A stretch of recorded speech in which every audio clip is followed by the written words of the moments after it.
shi dhe mbi të gjitha dita e parë e shkollës, një trinomi përkryer për t'i dhënë Tiranës këtë pamje.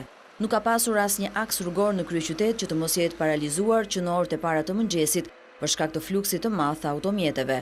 Është një skenë që përsëritet çdo fillim viti shkollor në Tiranë, por këtë herë ju shtuan edhe rreshet e shiut që rënduan më shumë gjendjen.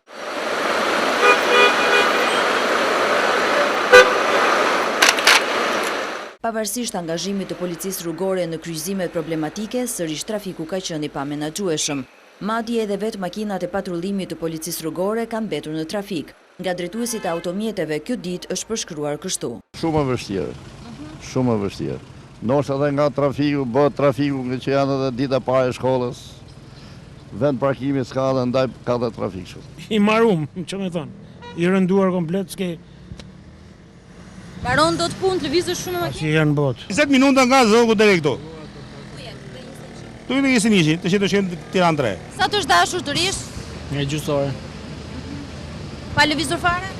Pa lëvizur një 10 minuta. Si mund të ecet në këtë trafik? Nuk e shkon në porim, s'pacim.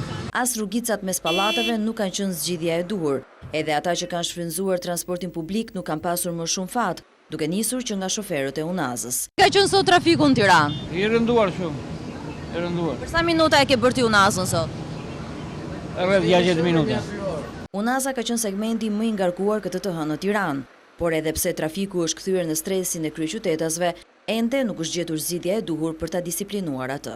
Ditë më të këqija duket se e presin trafikun e Tiranës, pasi sot ishte vetëm dita e parë e shkollës, por duke pasur parasysh se në tetor do të fillojnë dhe universitetet, trafiku do të bëhet vërtet i papërballueshëm.